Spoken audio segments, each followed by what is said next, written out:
maestro universitario, funcionario, abogado, escritor, ensayista, narrador. Perteneció también al Servicio Diplomático Nacional. Representó a diferentes presidentes de la República en Buenos Aires, en Brasil.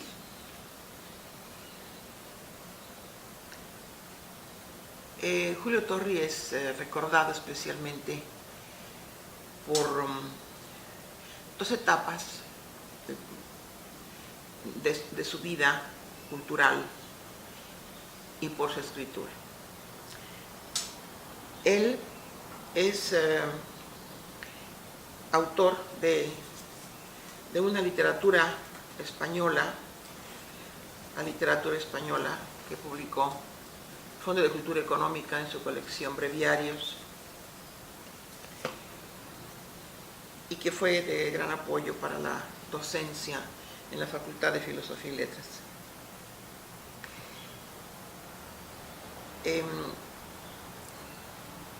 Como funcionario, en la época de Vasconcelos, es la decena 20-30 del siglo XX, Torri fundó la Dirección de Bibliotecas, departamento que aún existe en nuestros días, aunque con funciones muchísimo más amplias, como es explicable. Fundó también la editorial cultural de ese régimen, y ahí se publicaron una famosísima colección de clásicos, los llamados clásicos verdes, nuestros clásicos, los clásicos de siempre. Y él nació en Saltillo, Coahuila, en 1889, solamente un año después de Ramón López Velarde. Llegó a México en 1908, años en los que ya nuestra ciudad, la Ciudad de México, empezaba a sufrir brotes políticos de gran trascendencia. Él participa entonces en un grupo muy importante en el intelecto nacional, el Ateneo de la Juventud. En 1917 publica su obra Ensayos y Poemas. Lo publica la editorial Porrúa. Es una edición hermosa, en un octavo, con cajas bellísimas, de una gran delicadeza. 1917. Hacia 1940 publica otro libro clásico de las letras nacionales, De Fusilamientos, publicado por la Casa de España en México, hoy el Colegio de México. Estamos hablando de dos textos que forman parte del gran acervo de las letras nacionales. Julio Torri es reconocido en las letras como dueño de un gran estilo, de una precisión, de una justeza, de una elegancia insuperables. Vamos a leer algunos textos que quizá puedan en algún momento intranquilizarnos, porque don Julio Torri se atreve a decir cosas que por lo general no nos gusta escuchar, aunque las hayamos pensado, aunque muchas veces nos las hayamos dicho a nosotros mismos, aunque las hayamos asumido como realidad ineluctable. Por ejemplo, en este primer libro de Ensayos y Poemas tenemos un texto de una gran belleza, que él ha concebido como metáfora de los altos intelectos. de esa secreta y humilde pero consciente altura de algunos pensamientos, de algunas inteligencias que saben de sobra que no pueden llegar a las masas. Este texto está dedicado al doctor Enrique González Martínez, gran amigo suyo, y se titula La balada de las hojas más altas. Se supone que estamos escuchando a esas hojas que están a una gran altura, a veces un tanto ajenas de las ramitas pedestres de un jardín cualquiera. Nos mecemos suavemente en lo alto de los tilos de la carretera blanca. Nos mecemos levemente por sobre la caravana de los que parten y los que retornan. Unos van riendo y festejando, otros caminan en silencio. Peregrinos y mercaderes, juglares y leprosos, judíos y hombres de guerra, pasan con presura y hasta nosotros llega a veces su canción.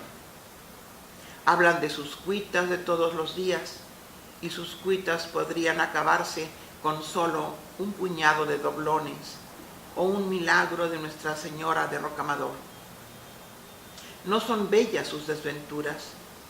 Nada saben los afanosos de las matinales sinfonías en rosa y perla, del sedante añil del cielo en el mediodía, de las tonalidades sorprendentes de las puestas del sol, cuando los lujuriosos carmesíes y los cinabrios opulentos se disuelven en cobaltos desvaídos y en el verde ultraterrestre en que se hastían los monstruos marinos de Poklin.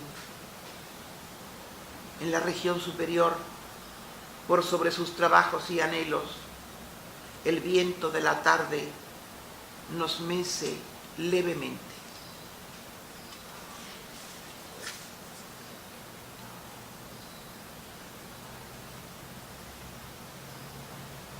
De su libro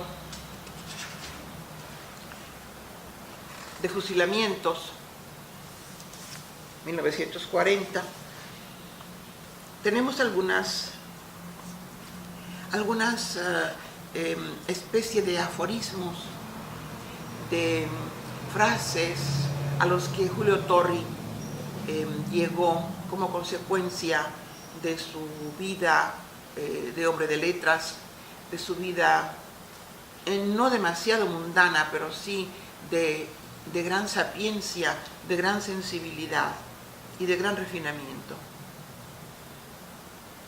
Son pequeños textos en los que vale la pena siempre detenerse. Forma parte de esta sección que se llama Almanaque de las Horas. Cuando alguien fracasa, nadie se ríe ni se alegra, sino el que fracasó antes. O este otro: todos tenemos dos filosofías, aquella cuyas ideas morales quebrantamos en nuestra conducta a causa de nuestra voluntad frágil, y otra filosofía más humana con la que nos consolamos de nuestras caídas y nuestras flaquezas. Uno más: los espíritus puramente lógicos, los dialécticos, son los más dañinos. La existencia es ya de suyo de los más ilógico y milagroso. En el engranaje silogístico perfecto y ruin de un abogado ergotista, muchas instituciones jugosas y lozanas se prensan y se destruyen. Líbrenos los dioses de estos malos bichos, teorizantes, fanáticos, rectilíneos, aniquiladores de la vida. Julio Torri decía siempre que lo más terrible de cualquier ser es la pureza y sobre todo la vanidad de sentirse puro. Nada más riesgoso, decía el doctor Torre. Uno más. El saludar y el despedirse son como la puntuación del trato social. Corresponden a una concepción poemática del comercio humano. Despedirse al partir de una fiesta equivale a confesar que se pone punto final a un espacio de tiempo que tiene valor y significación en sí mismo.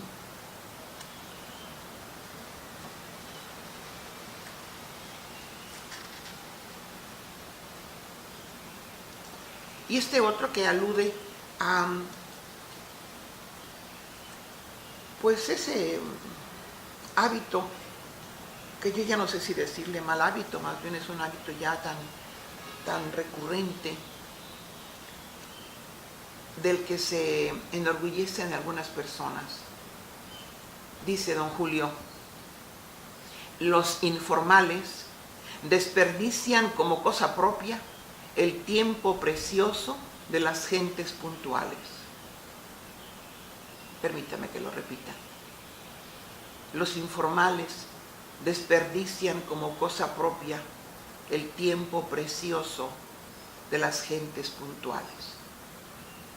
Grandes verdades que se atrevía a decir Julio Torri y que ahora saboreamos. Un par de más textos.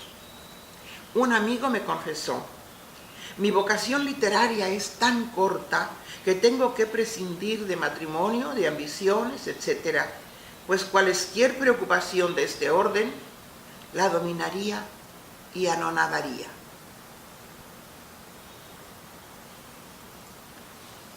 Y una más. Un tipo. Lo que solía afirmar era falso las más veces, cuando no trivial. Su dialéctica es preciosa, su énfasis innecesario, patente su ignorancia de todo, pero qué tono de voz estupendo, qué porte tan científico. Nunca se vio en sabio auténtico mejor estilo, mayor aplomo, superior actitud, más noble seguridad. De su libro de fusilamientos, creo que todos debemos conocer como buena muestra de una prosa incisiva y a veces un poco cruel, por lo refinada, por lo justa, por también conductora del pensamiento, y que nos obliga a reconocer que el autor tiene la razón. Su texto epónimo del libro de fusilamientos. Estamos hablando de una época en la que existía en la Ciudad de México, en el país entero, la pena de muerte, acto que dejó de existir por allá de los años 40 del siglo XX. El fusilamiento es una institución que adolece de algunos inconvenientes en la actualidad. Desde luego, se practica a las primeras horas de la mañana. Hasta para morir, precisa madrugar. Me decía lúgubremente en el patíbulo un condiscípulo mío que llegó a destacar como uno de los asesinos más notables de nuestro tiempo. El rocío de las hierbas moja lamentablemente nuestros zapatos y el frescor del ambiente nos aromadiza. Los encantos de nuestra diáfana campiña desaparecen con las neblinas matinales. La mala educación de los jefes de escolta arrebata a los fusilamientos muchos de sus mejores partidarios. Se han ido definitivamente de entre nosotros las buenas maneras que antaño volvían dulce y noble el vivir, poniendo en el comercio diario gracia y decoro. Rudas experiencias se delatan en la cortesía peculiar de los soldados. Aun los hombres de temple más firme se sienten empequeñecidos, humillados. por el trato de quienes difícilmente se contienen un instante en la áspera ocupación de mandar y castigar.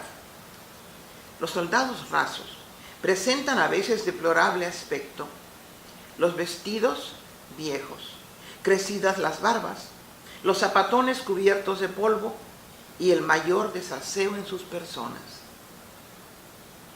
Aunque sean breves instantes los que estáis ante ellos, no podéis sino sufrir atrozmente con su vista. Se explica que muchos reos sentenciados a la última pena soliciten que les venden los ojos. Por otra parte, cuando se pide como postrera gracia un tabaco, lo suministran de pésima calidad piadosas damas que poseen un celo admirable y una ignorancia candorosa en materia de malos hábitos. Acontece otro tanto con el vasito de aguardiente que proviene en el ceremonial. La palidez de muchos en el postrer trance no procede de otra cosa sino de la baja calidad del licor que les desgarra las entrañas. El público a esta clase de diversiones es siempre numeroso. Lo constituyen gentes de humilde extracción, de tosca sensibilidad y de pésimo gusto en artes. Nada tan odioso como hallarse delante de tales mirones. En balde asumiréis una actitud sobria, una dema noble y sin artificio. Nadie los estimará. Insensiblemente os veréis compelidos a las burdas frases de los embaucadores. Y luego, la carencia de especialistas de fusilamientos en la prensa periódica. Quien escribe de teatros y deportes tratará acerca de fusilamientos e incendios. Perniciosa confusión de conceptos. Un fusilamiento y un incendio no son ni un deporte ni un espectáculo teatral. De aquí proviene ese estilo ampuloso que aflige al conocedor. Esas expresiones de tan penosa lectura como visiblemente conmovido, su rostro denotaba la contrición, el terrible castigo, etc. Si el Estado quiere evitar eficazmente las evasiones de los condenados a la última pena, que no redoble las guardias ni eleve los muros de las prisiones, que purifique solamente de pormenores enfadosos y de aparato ridículo un acto que a los ojos de algunos conserva todavía cierta importancia. El juego irónico de Julio Torri es evidente, pero no podemos de reconocer que lo acompañamos en este reconocimiento de una realidad. El texto que leeré enseguida forma parte de las grandes antologías. No siempre ha sido bien recibido en sus primeras líneas por algunas damas, pero cuando ha pasado el segundo párrafo, creo que empezamos a sentir como él y a reconocer algunas cosas. Mujeres.